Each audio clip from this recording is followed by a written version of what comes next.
kenaikan.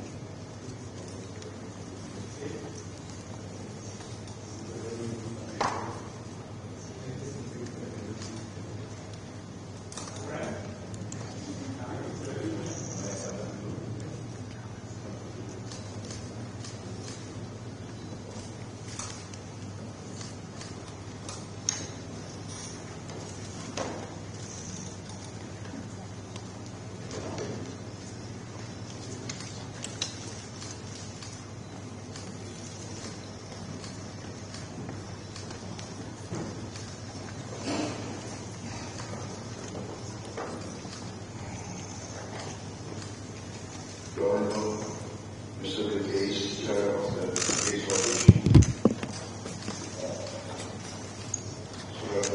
I'll also speak first in Indonesian, and then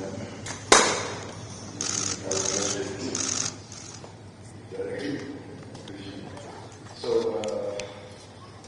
saudara sekalian, kita kedatangan kehormatan saudara Bill Gates, Ketua dari Case Coalition, salah satu filantropi yang terbesar dari dunia dengan dana 100 miliar dolar lebih hanya dari produksi Malaysia. Dan mereka memberi bantuan setiap tahun 9 miliar dolar dan beliau sampaikan dalam 20 tahun akan datang hampir semua dalam seluruh Indonesia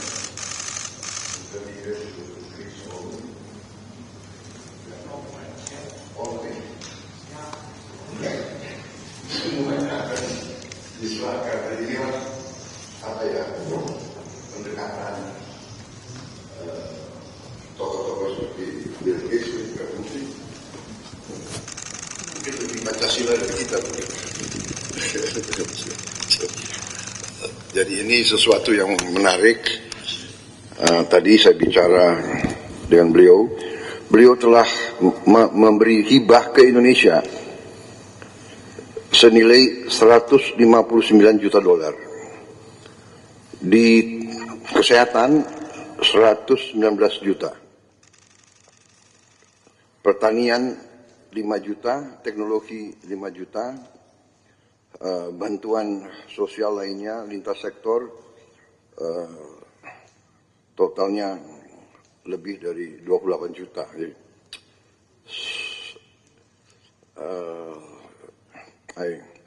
I told the floor that you have assisted us directly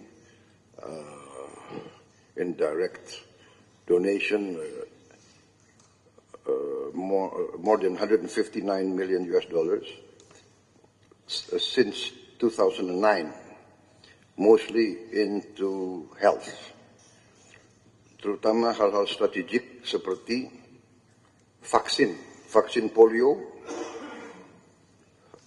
Beliau bantuannya 1,3 triliun, dan sekarang kita Bio Farma salah satu produsen 2 miliar dosis vaksin tiap tahun. Dan ini untuk dimanfaatkan 42 negara di seluruh dunia. Dipakai oleh 902 juta orang. Jadi hal-hal semacam ini, belum lagi vaksin lain, teknologi mRNA, dan teknologi pembuatan vaksin yang luar biasa. Terutama beliau sedang kembangkan vaksin TBC untuk dunia, tapi Indonesia akan jadi salah satu tempat yang akan diuji coba. Dan kita harus mengetahui bahwa TBC memakan korban kita cukup besar, yang meninggal hampir 100.000 tiap tahun. Dan itu tekad kita untuk menurunkan, dan beliau menunjukkan komitmen beliau untuk terus bantu kita di bidang itu. Juga untuk beliau sedang kembangkan vaksin malaria. So basically I informed them of all your commitments to help us control these very dangerous diseases that are endemic in our part of the country, and the success of the polio vaccine. And we look forward to a breakthrough in the malaria and TBC, which I think will not be too far in the future. Saya kira banyak sekali yang bisa kita bicarakan, tapi untuk mempersingkat, kita buka saja. Maybe we invite you to give us a bit of your ideas, your vision for the future. And tadi saya sudah sampaikan keputusan saya sebagai Presiden Republik Indonesia, karena dukungan beliau, bantuan beliau untuk Indonesia, tapi tidak hanya untuk Indonesia, untuk kepentingan manusia. Saya akan menggelar rapat Dewan Tanda Kehormatan, karena saya ingin atas nama bangsa Indonesia memberi bintang tertinggi kita untuk seorang warga negara asing, karena jasa-jasanya untuk bantu rakyat Indonesia dan rakyat dunia. I just announced that I've decided to convene our council for the national awards and to award Mr. Bill Gates for his contribution to the Indonesian people and the world humanity as a mark of his commitment, dedication to humanitarian causes. And we agreed that I will try to do it in September in New York during the United Nations season. So I think this is a lot, not a lot, all of us will be in agreement that you really deserve this for your contribution to the cause of humanity. Thank you very much. I invite you now to, please. Well, thanks everybody for coming. I'm excited to be here, and I really appreciate the warm welcome the President has given me. It's an exciting week for me. I had a couple days up in Singapore. The foundation is putting a regional office in there that should allow us to collaborate more closely. The Gates Foundation got started in the year 2000, and so actually it'll be on Thursday after I leave here, I go to New York City, and we'll have a big event to celebrate the 25th anniversary of the foundation and talk about what we've achieved and what our focus will be as we spend the rest of our resources. As you've heard, we mostly work in health, and when I saw that my ownership of Microsoft would be very valuable, I had to ask, what could I do that would have high impact? And I learned about disease and childhood death, and that for many problems like malnutrition or malaria or tuberculosis, there was very little money going into that. The private sector wasn't doing it because the people who were suffering were mostly very poor, and the type of research needed, would require lots of money and lots of patience. And so we made global health the biggest thing for the Gates Foundation. Part of that was creating an organization called Gavi, which was funded by us and governments, and has played a role in providing new vaccines to all the children in the world. And in fact, Indonesia is a great example of that, because you've adopted new vaccines like rotavirus for diarrhea, pneumococcus for pneumonia. Now HPV is getting rolled out, and Minister Budi is actually on the board Gavi. He got to know Gavi well during the pandemic, when that was a very positive relationship between Gavi and Indonesia. And so we're carrying that forward. The basic statistic that always is amazing to me is that when the Gates Foundation was started in the year 2000, 10 million children under the age of 5 died that year. And most of that was because of diarrhea, pneumonia, malaria, or a few things that make children vulnerable in their first 30 days. 90% of the deaths were in one of those 4 categories, and so we committed that we would study those, create new tools, including vaccines, and help get them delivered. And so, in fact, the number of children who die under 5 has been cut in half. It's now below 5 million. Now, that's 5 million too many, and actually in this region, including in Indonesia, that cut in half is true here as well. So it's been an amazing time period, and there's many new tools coming. You know, we need a tuberculosis vaccine, and in fact, the trials for a tuberculosis vaccine have started, including with a strong relationship here in Indonesia. We have 2 of the sites where we're testing that vaccine are here, and that will help us know how well it works, and then that'll be a benefit to the entire world. You know, so we're doing those trials in Africa and India and here. Very excited about that. TB is a great example of a disease that, because the rich countries don't have the disease, it just doesn't get hardly any money for diagnostics or drugs or vaccines, and so that's been one of our big focuses. You know, lots still to do in health. You know, Indonesia is very serious about malnutrition, and we have a number of proven tools like what we call multiple micronutrient supplement that pregnant mothers can take instead of just taking folic acid and iron. They take a pill that actually has many vitamins in it. Just launched this year.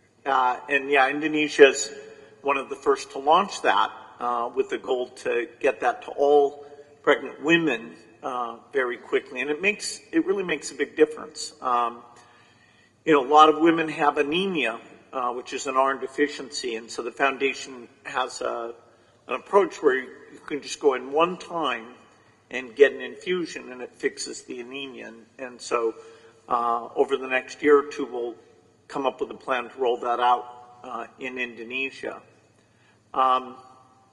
You know, so a lot still to be done in health, but the innovation pipeline is very strong, you know, including in low-cost medicine. And, of course, as we address infectious disease, where we still have this work to be done, you know, then we also need to start working on heart disease and diabetes and other diseases where the tools will be inexpensive.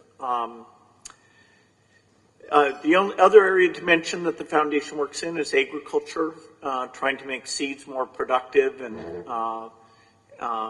understand soils and make fertilizer more appropriate and cheaper.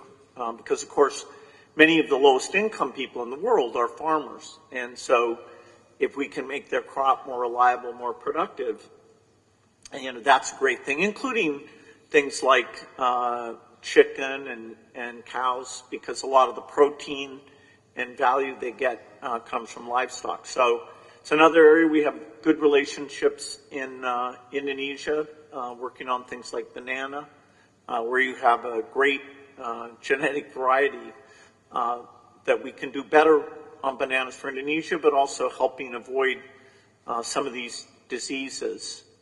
You know, the Gates Foundation loves to encourage philanthropy, and you know, I think philanthropy can be a very powerful force. Of course, it's not a substitute for the private sector or business. It's actually quite small compared to those other two. And yet there are things like piloting new ways of doing education or piloting new medical tools where philanthropy can come in and do it in a unique way. And then if it works very well, over time, government will change the educational approach or the health approach. And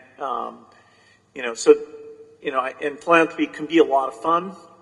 It can be very high impact. And so we've had collaborations, not just with the government, but also with some of the philanthropists in Indonesia. Dr. Tahir's worked with us over the years, the Tanoto Foundation, the Tahia Foundation, a number of you, and we look forward to expanding that. Philanthropy is growing quite a bit. For example, today in India, about half of the work we do is with philanthropists in India. And it's kind of a perfect combination because we understand the global science very well, and the local philanthropist understands how you communicate, how you work with the government. They can go and see, is it really working? Is it not working? And so these collaborations, I'm hopeful that we'll have more of those in the future.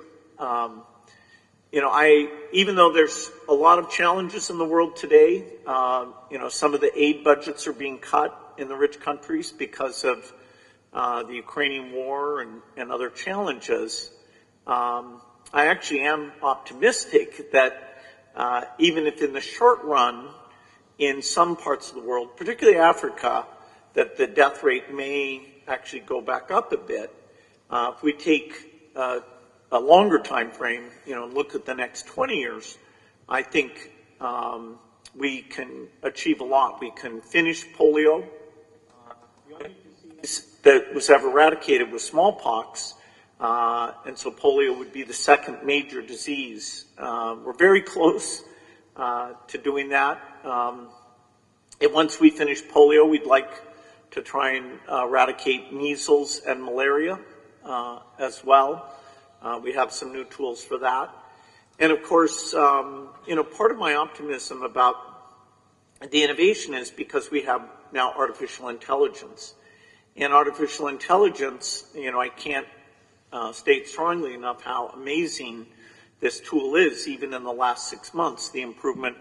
I know Satya Nadella from Microsoft was here last year talking about data centers and working with the government on those, some of those things. But the AI is going to help us discover new tools, and even in the delivery of health and education and agriculture advice, we'll be using AI. So, I've really enjoyed the philanthropic work, and I look forward to doing more. And again, thanks for the incredibly warm welcome that the President has provided for me.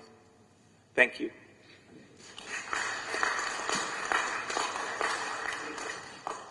Mungkin ada yang mau menyampaikan pandangan atau pertanyaan, saya persilakan.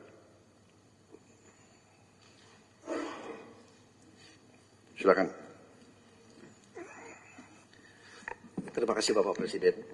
Well, first of all, thank you, Mr. Gate, for your contribution to Indonesia and also to the world.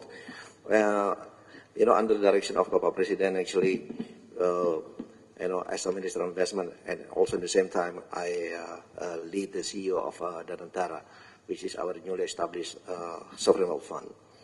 And actually, yesterday morning, we had a discussion with your team, because in Danantara, we also setting up the Danantara Trust Fund. Setting up Danantara Trust Fund. And, on the internal discussion, we are committed actually to put 1 to up to 2.5% of our dividend payout ratio.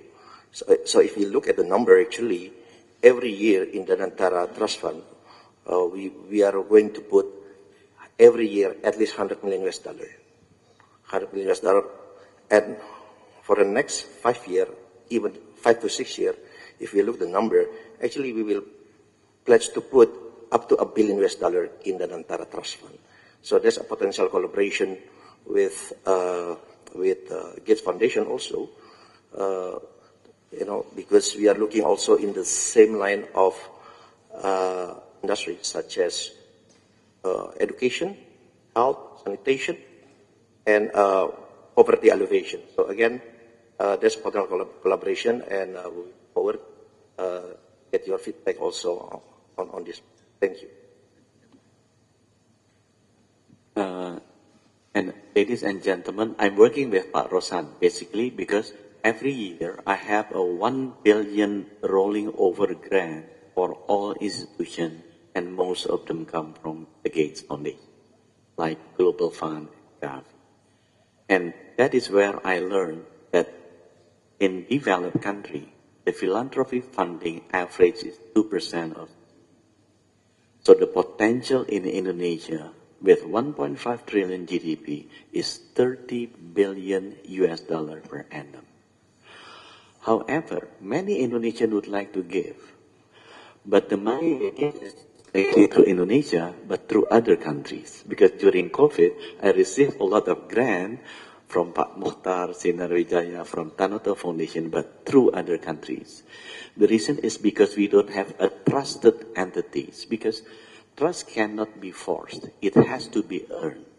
So that's why I talked with Pak Rosan, maybe we can establish, copying what Temasek Trust has, creating a Danantara Trust. And I wish, Pak Bill, you can sit at the board with Pak Ray Dalio, your friends, because Pak Ray Dalio and Bill Gates also sit at the board of Chinese philanthropic education. Pak Rosan have the ample of money as a catalytic functions, and I believe all of our friends here can contribute also, and you can also help to contribute. And Pak Gates have a systematic management that can help us earning the trust for these people so they can start giving the money to us. Thank you.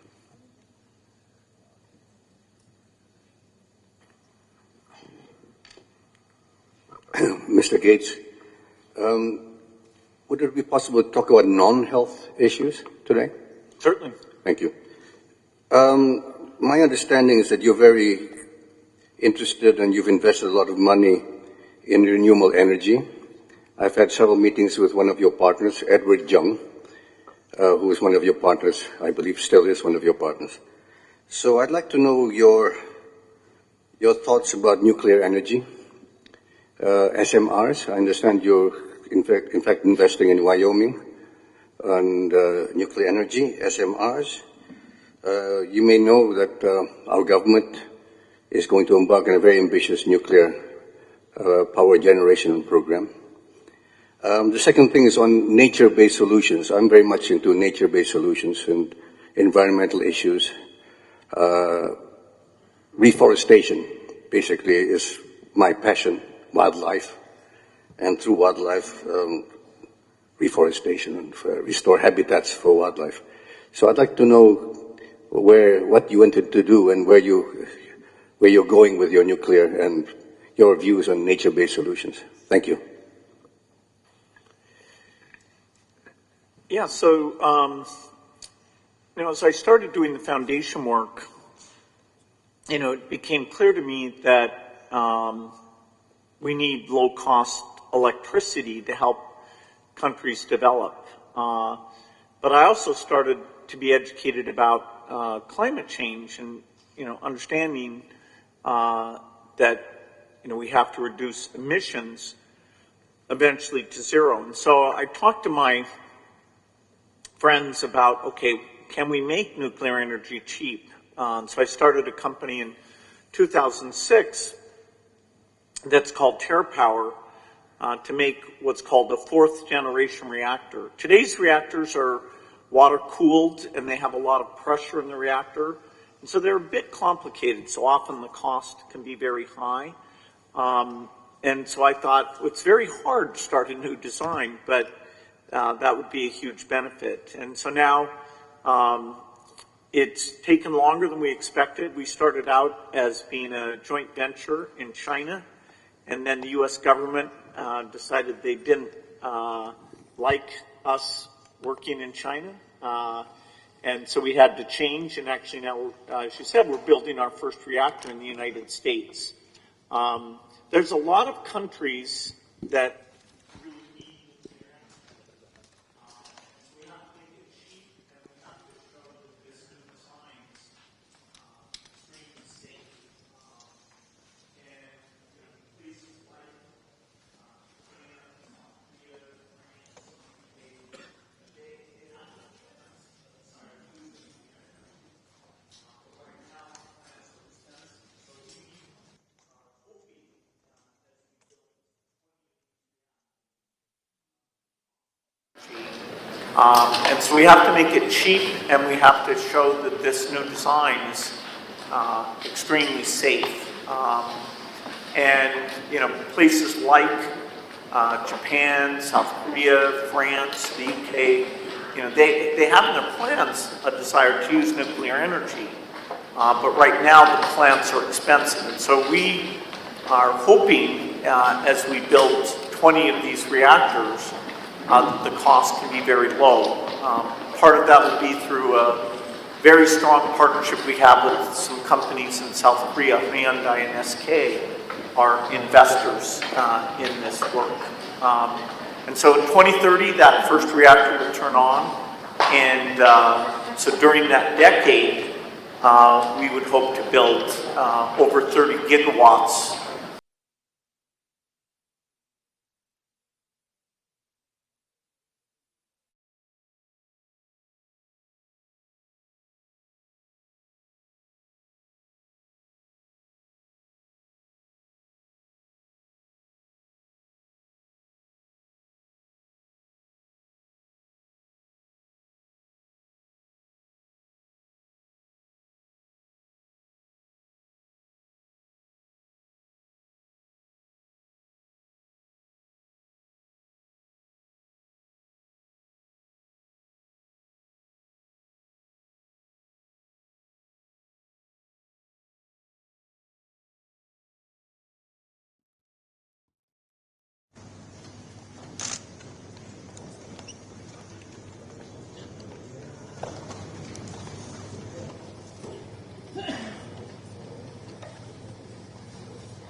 or teaching faculty.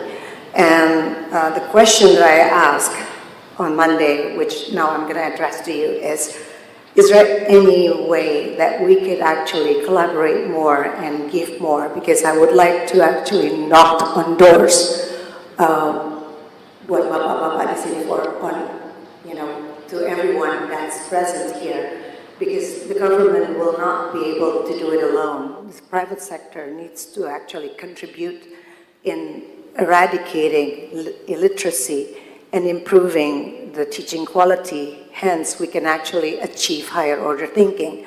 Unfortunately, that is the biggest hurdle that we experience in finding new talent in employment.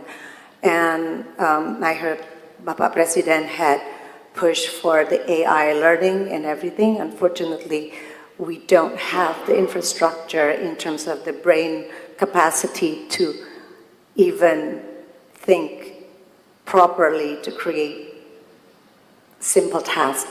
So I wonder if we could actually use your co-pilot to be deployed to around Indonesia using the hands of CSRs, because there's no way we can do this alone. No way one party can do it alone.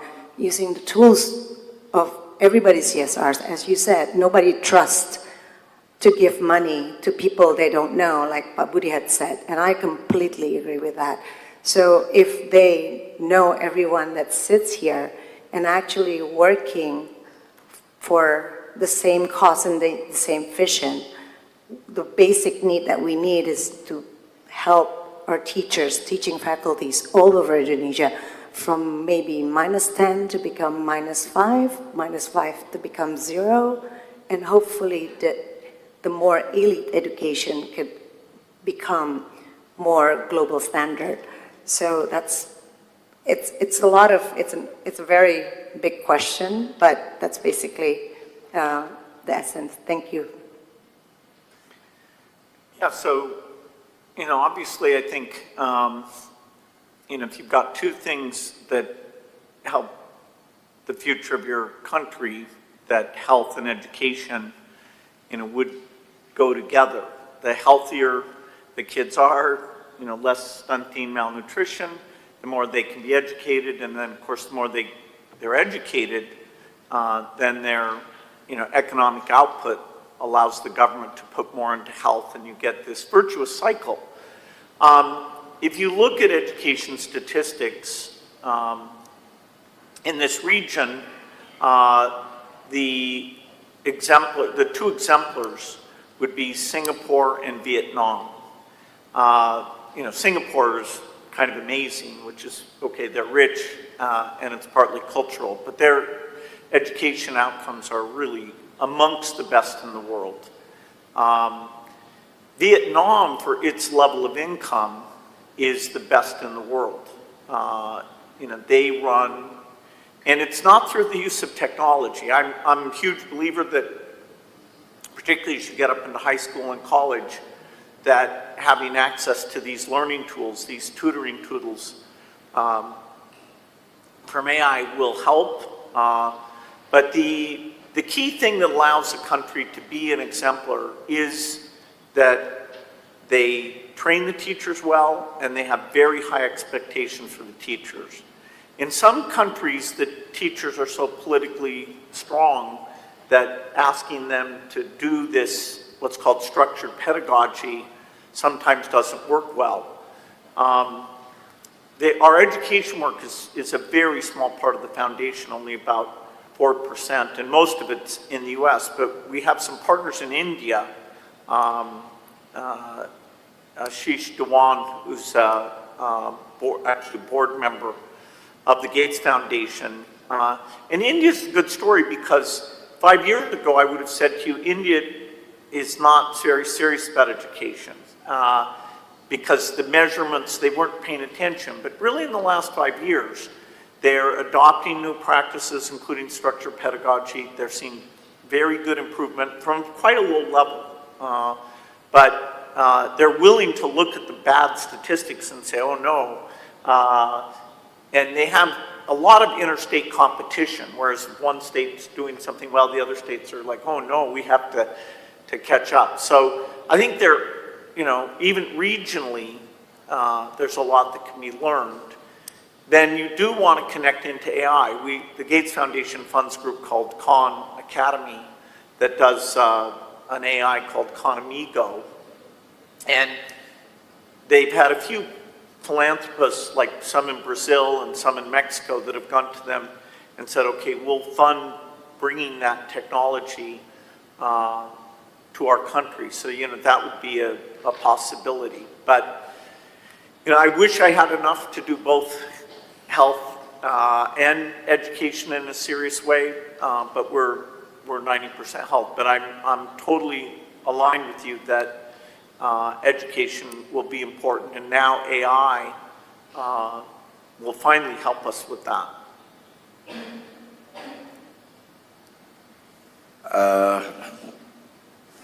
I think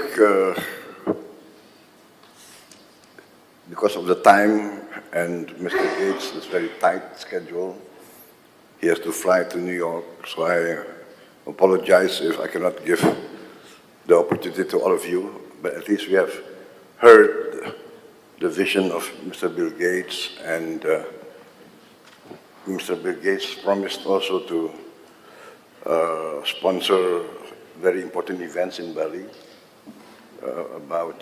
First is about malaria, and the second is cervical cancer, two important international conferences. Most of the important stakeholders around Asia Pacific will be there, and we are talking more and more about how we can interface and cooperate with the Gates Foundation on many critical matters. So I think we thank you, Mr. Bill Gates, for spending some time with us. And once again, I would like to thank you on behalf of the Indonesian people and the government for your commitment and your attention to important issues that we face. And yes, so we would like to acknowledge your great contribution, and also we would like to work together with you in the future. Once again, thank you very much. Yeah. Well, thank you all. I look forward to coming up with partnerships and all these different areas. So it's great to be here. Ya, saya minta maaf yang barisan belum kenalan, saya kira bisa maju ke depan untuk kasih tangan ke beliau.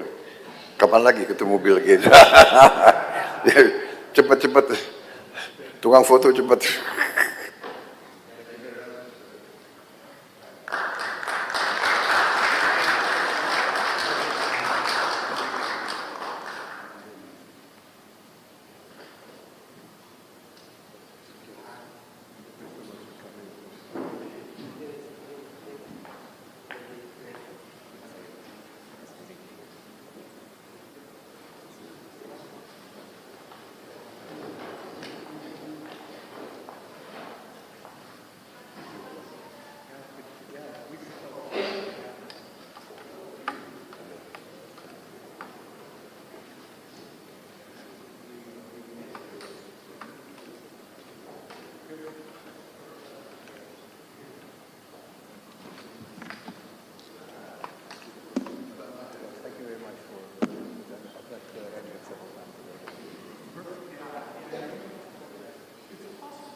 Iya, Bapak di mana?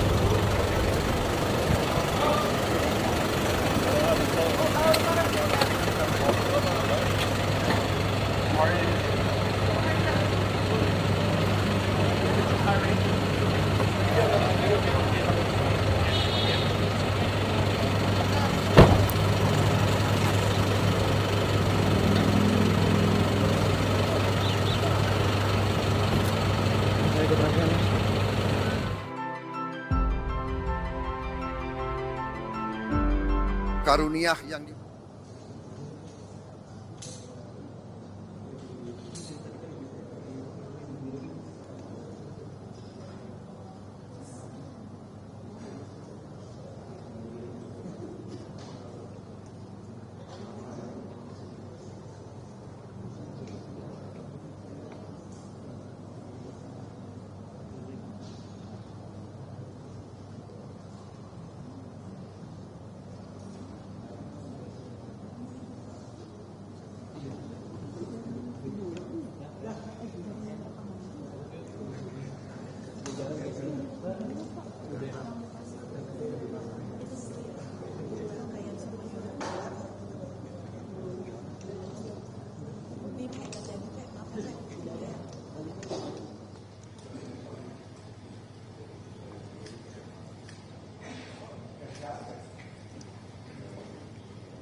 Mr. Bill Gates, chair of the Gates Foundation.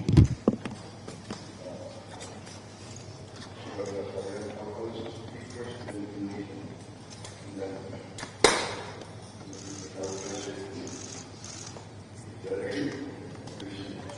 so, saudara sekalian, kedatangan kehormatan saudara Bill Gates, ketua dari Gates Foundation, salah satu